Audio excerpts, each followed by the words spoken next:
Bienvenidos a Demente Abierta, un podcast para amantes del misterio y del crimen verdadero. Dice Guillermo Rosales, escritor y criminalista, que la máxima figura del periodismo policíaco mundial es sin duda el asesino en serie, aquel criminal de conducta repetitiva e incapaz de controlar sus impulsos homicidas que, regularmente, se convierte en superestrella de los medios de comunicación y figura central del interés de la sociedad que lo creó. Y de casi todos los libros dedicados a este contexto, esta me parece una de las máximas más precisas. No voy a explicar ni adentrarme en la descripción y concepto de un asesino serial, porque mucho lo he mencionado en infinidad de capítulos anteriores.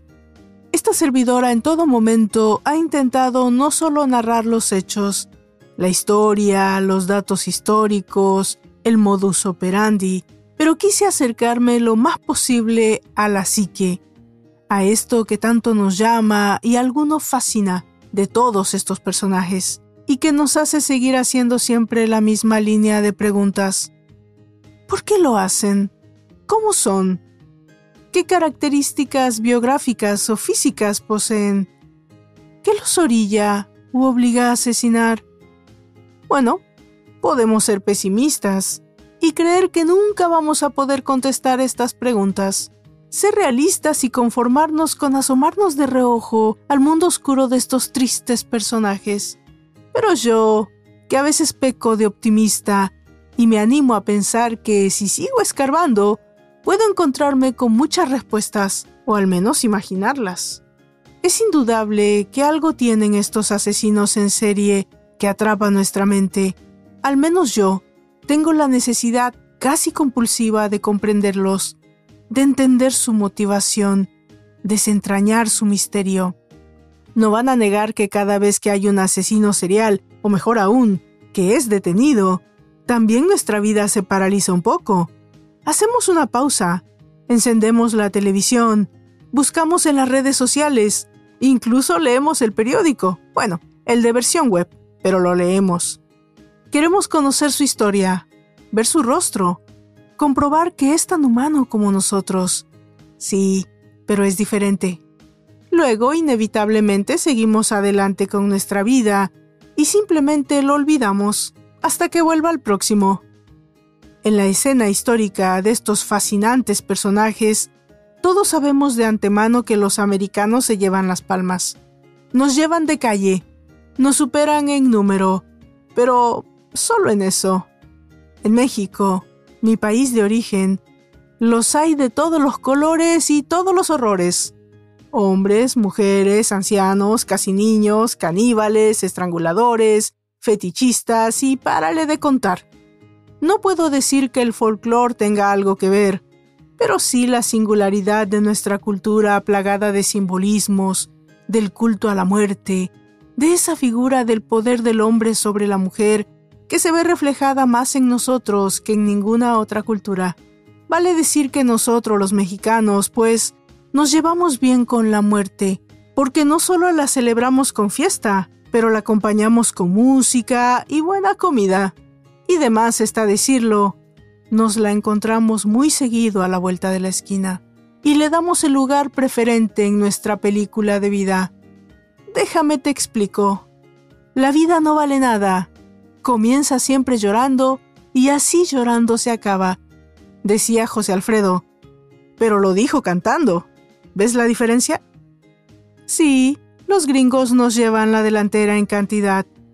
Pero aunque esto no debe ser una competencia de valor, nosotros tenemos personajes dignos de cualquier película de horror y ciencia ficción al estilo Alfred Hitchcock o Stephen King.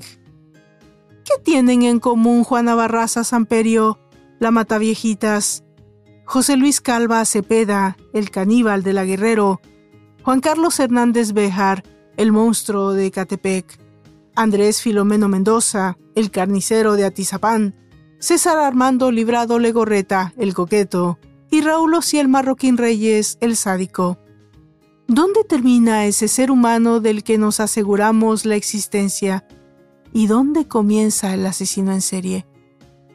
Bueno, Yo tengo mi propia y muy particular opinión al respecto, pero mejor les cuento estas historias y tratamos de develar tal vez el velo y lo desciframos juntos. ¿Les parece?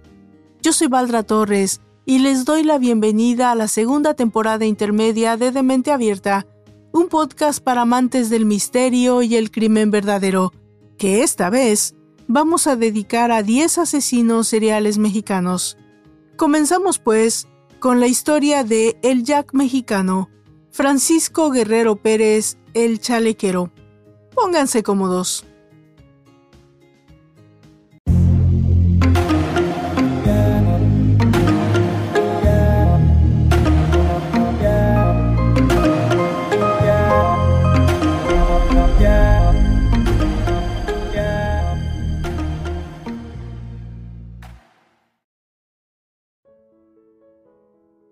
Francisco Guerrero Pérez nació en el seno de una familia pobre, en alguna parte de la región del Bajío, en el año 1840. Fue el 11º hijo. Su infancia estuvo marcada por la pobreza, los abusos de su madre, golpeadora y asfixiante, y la ausencia de su padre. En 1862, a la edad de 22 años, emigra a la Ciudad de México, donde comienza a laborar como zapatero. Francisco Guerrero jamás tuvo reparo en tratar de ocultar su misoginia, su odio marcado hacia las mujeres, aunque debemos aclarar que ese tipo de sentimiento no solo eran vistos y aceptados como normales en la época, pero en muchos casos heredados de generación en generación. Bueno, aún así estuvo casado. Procreó 4 hijos con su esposa llamada María y otros más extramaritales. Y tuvo muchas amantes, las cuales de hecho llegaron a mantenerlo. Este peculiar personaje llegó a tener, digamos, un harén de sexoservidoras a su servicio. En algunos documentos de la época que debo mencionar se contradicen en muchos aspectos, se menciona que pudo fungir como proxeneta, pero no está completamente comprobado. En varias ocasiones se cuenta que se le pudo ver alardeando de sus crímenes en su barrio. Guerrero vivía en la colonia Peralvillo, o sea, todos sabían lo que hacía, pero nadie lo denunciaba por miedo. Otro dato que tampoco me sorprende en absoluto es que paradójicamente Guerrero se declaraba un católico devoto a la Virgen de Guadalupe y contaba con orgullo haber sido en su infancia sacristán. Vestía de manera estrafalaria, aunque siempre elegante. Siempre usaba pantalones entallados de cachemira, fajas multicolores y chalecos de charro. La gente que lo conocía lo describía como guapo, elegante, galán, pendenciero. Estamos hablando del año 1888, o sea que para su época era todo un modelito. Con respecto a su apodo, existen 2 teorías de por qué se le apodaba el Chalequero. Una apunta a que simplemente era porque solía usar ese tipo de prendas, o sea, los chalecos. Otra menciona que se debía a que sostenía relaciones sexuales a chaleco, con la mujer que él quisiera. La expresión de a chaleco indica que algo se hace de manera forzada, para aquellos que no son mexicanos comprendan la expresión. De 1880 a 1888, durante el Porfiriato, también para quienes no son mexicanos, explico, el Porfiriato o porfirismo fue un periodo de la historia de México en que el gobierno estuvo bajo el control total del militar y político Porfirio Díaz. Esto entre el 28 de noviembre de 1876 y el 25 de mayo de 1911. Fue en ese tiempo que cadáveres de mujeres decapitadas brutalmente, golpeadas y cortadas, comenzaron a aparecer en los márgenes del río Consulado.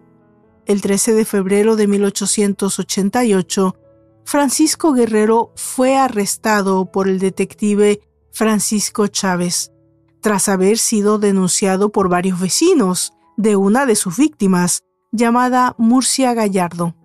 Murcia Gallardo era una mujer pobre, dedicada a la prostitución. A principios de 1888 había sido violada y degollada. Su cadáver se encontró a las orillas del río Consulado. La última vez en que se le había visto con vida se encontraba en compañía de Francisco Guerrero. Ya para entonces Guerrero se jactaba abiertamente, como ya mencionamos, de sus crímenes dentro del bajo mundo de el denominado arrabal. Pero, lógicamente, al verse atrapado, negó todos los crímenes. Tras la captura de Guerrero, una nueva denuncia se entabló en su contra.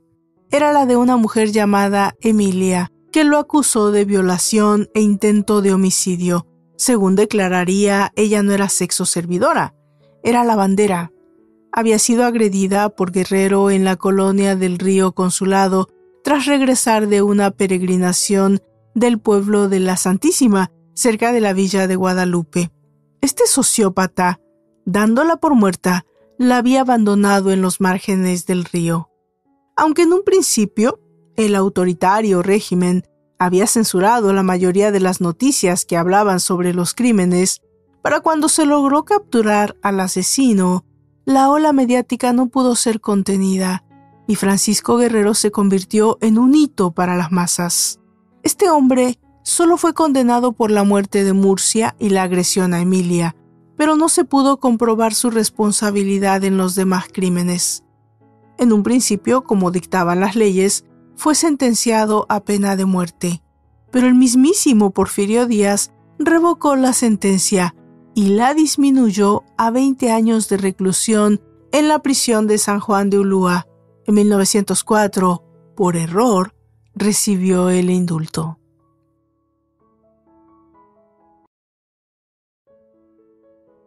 Francisco Guerrero Pérez poseía una muy marcada personalidad psicopática, porque carecía de empatía, no sentía culpa, tenía un estilo de vida parasitario, cosificaba a las personas a su alrededor, tenía una autoestima inflada, sufría de ataques súbitos de ira, era manipulador y promiscuo. Pese a ello, era una persona carismática, de ahí sus muchas amantes. En su época no se prestó atención a su diagnóstico, pero su comportamiento y personalidad concuerdan con los de un trastorno errático de la personalidad, o sea, una personalidad antisocial o personalidad narcisista. Quienes lo conocían lo describían como tranquilo y callado. Ponía demasiado interés en su cuidado personal. Veía al sexo femenino como un simple satisfactor sexual, desechable. Sus crímenes estaban marcados por una crueldad desmesurada, con marcados tintes sexuales. Eran de odio. Violaba a sus víctimas para poder demostrar la supuesta superioridad y poder que creía tener sobre las mujeres. Todas sus víctimas, exceptuando la última, fueron prostitutas, pero a diferencia de lo que se llegó a creer, no las mataba por el hecho de serlo, sino porque ellas eran más vulnerables. Prueba de ello fue que su última víctima no se dedicaba a esta práctica. Sin embargo, también pertenecía a un sector poblacional vulnerable, la tercera edad. Según él, las mujeres le debían una total fidelidad a sus maridos. El adulterio tendría que ser castigado con la muerte. Consideraba especialmente pecaminoso la labor de una trabajadora sexual, ya que no guardaba fidelidad hacia ningún hombre. Es fácil intuir que su trastorno de personalidad y su misoginia fue producto de un rechazo maternal durante la infancia, que degeneró en un complejo de Edipo no superado. Muy probablemente no conoció una imagen paterna, o ésta representó el patrón de la violencia contra las mujeres, o sea, un padre golpeador.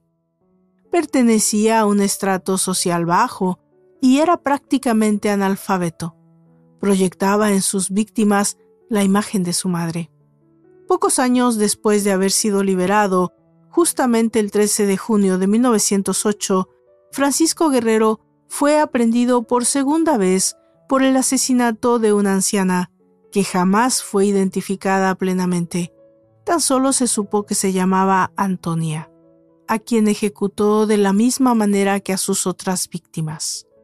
La mujer apareció degollada a orillas del río Consulado. Supuestamente el móvil del asesinato fue que la anciana lo había hecho enojar.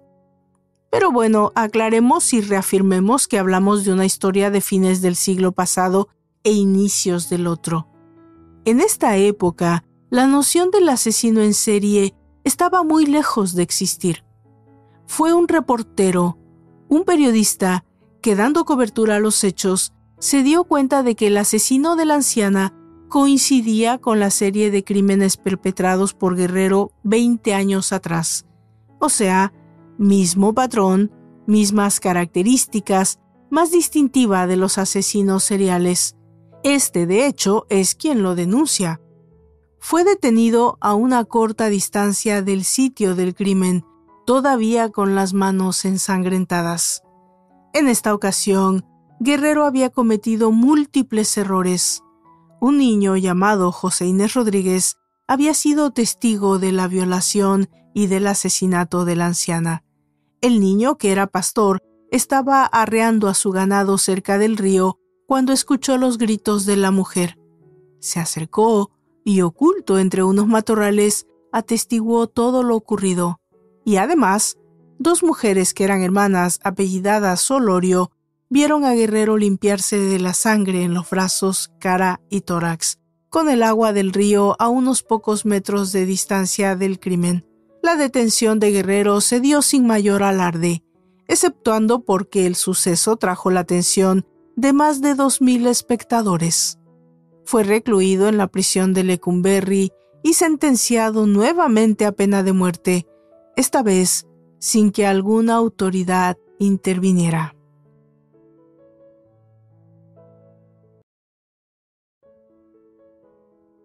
Con base en las teorías de Cesare Lombroso, vigentes para la criminología de la época, los detectives mexicanos idearon un perfil del asesino. Lo clasificaron como un criminal nato. Según Lombroso, los criminales natos eran individuos que habían nacido en un estrato social bajo y pertenecían a una determinada etnia. Era producto de un proceso involutivo en donde a través de las generaciones, expuestas a un medio determinado, sus antepasados fueron alejándose de la condición humana hasta culminar en ellos. Estos habían degenerado hasta asemejarse a animales y lo retrataban como un hombre perteneciente a un estrato social bajo, analfabeta, con evidentes muestras de decadencia social como un arreglo personal muy deficiente y malos modos, y un nivel de inteligencia subnormal. Físicamente tendría tez morena, ascendencia mestiza o indígena, robusto y rasgos toscos, marcadamente masculinos, casi simiescos. Pero ese no parecía ser nuestro asesino. Carlos Romagnac, uno de los primeros criminólogos mexicanos, concluyó que el degollador del río Consulado, como lo llamaron en un principio, era un criminal nato al afirmar: no hay datos suficientes que autoricen suponer que el chalequero haya cometido sus crímenes bajo la influencia irresistible de la perversión sexual. No los ha cometido bajo la influencia de una obsesión morbosa. Los ha consumado por compulsiones violentas y conscientes. Es, por tanto, un degenerado inmoral, violento. Esto publicado en un documento firmado por Carlos Romagnac en 1906. Cabe destacar que pese a que los asesinatos de Guerrero mostraron evidentes rasgos de agresión sexual y patrones de desfeminización, Romagnac dudaba de que estuviera motivado por una compulsión sexual y, contrario a la concepción de criminal nato, lo describiera como un asesino organizado. Quizás los investigadores no se equivocaron en la etnia, condición social y académica del asesino, pero sí en su descripción física, en su comportamiento ante las demás personas. Guerrero era educado e incluso caballeroso. Era así como se ganaba la confianza de sus víctimas, y en su capacidad intelectual jamás se identificó algún grado de deficiencia, y de hecho sus crímenes mostraban a un asesino altamente organizado. Pero no fue hasta 1908 que un grupo de periodistas, quienes, quizás influenciados por la noción de Jack el Destripador, retrataron ante las masas una imagen más cercana al verdadero Francisco Guerrero, un hombre delgado, de tez morena, estatura mediana, escrupulosamente arreglado a la manera occidental, con un comportamiento refinado y galante, solo con una mirada penetrante y vacía. Abordaba a sus víctimas con el pretexto de hacer uso de sus servicios, y en efecto, sí hacía uso de ellos. Posteriormente las amagaba y las ultrajaba, las asesinaba por estrangulación o degollamiento, y finalmente, por razones que no están muy claras, quizás para que no pudieran ser identificadas, en algunas ocasiones llegó a decapitarlas. Empleaba un cuchillo para curtir la piel, el cual también usaba en su oficio de zapatero. Tiraba los cadáveres en el río Consulado. Un hecho curioso fue que la vida delictiva de Francisco Guerrero concordó con la del famoso Jack el Destripador. Al igual, sus crímenes tuvieron varios elementos en común. En 1888, cuando la prensa mexicana publicó la noticia de los asesinatos de Jack el Destripador, los titulares anunciaban: «Hay un chalequero inglés». En 1908 fue publicado un reporte gráfico de uno de los ataques atribuidos a Guerrero. La supuesta víctima era una prostituta llamada Lorenza Urrutia, quien también fungiría como testigo en el juicio por la muerte de la penúltima víctima del Destripador. Según relató ella, había conocido a Guerrero cerca de las vías férreas en la colonia Peralvillo. El hombre se le acercó para pedirle lumbre para su cigarrillo.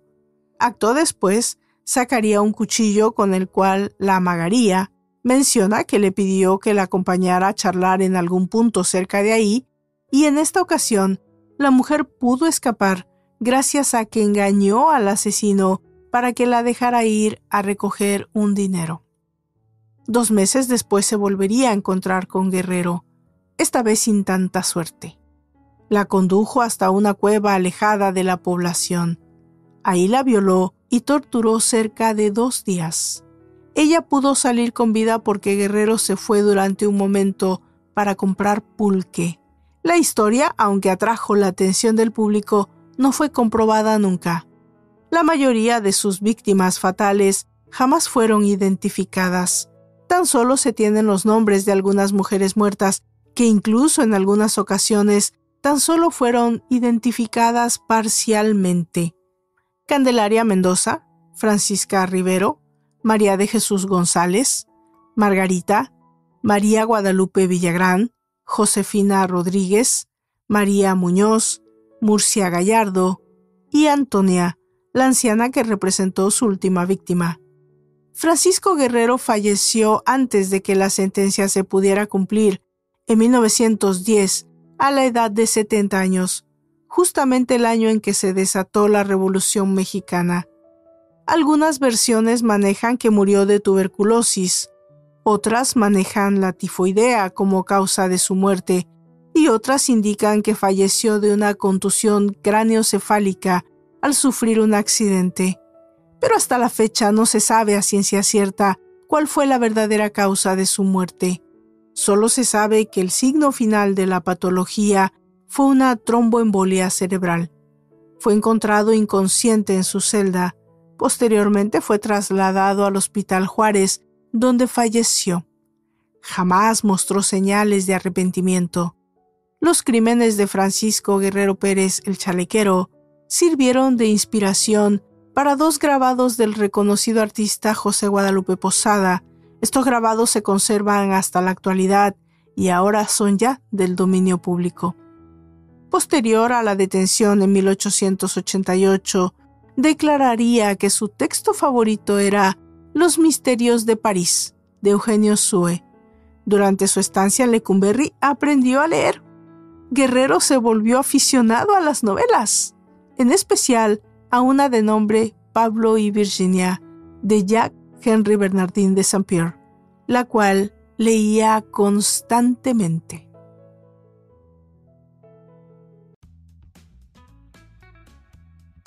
De esta manera llegamos al final de este corto pero interesante capítulo de nuestra segunda temporada intermedia dedicado a asesinos seriales mexicanos. La próxima semana nos vamos a reencontrar con el segundo capítulo de la sexta temporada dedicada a desapariciones. Antes de despedirme, quiero ofrecerles a todos ustedes una disculpa por la tardanza en la entrega de este capítulo debido a cuestiones de salud de esta servidora.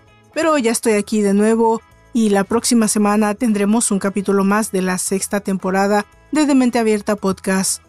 Yo soy Valdra Torres y los invito a que me sigan en mis redes sociales, en Facebook, en Twitter, en Instagram y en mi canal de YouTube. Por favor, si tienen algún comentario con respecto al capítulo, déjenme saber, escríbame en Instagram, escríbame aquí desde Spotify o desde cualquiera de las redes sociales que yo estaré encantada de contestar sus preguntas y de interactuar con todos ustedes. Hasta la próxima.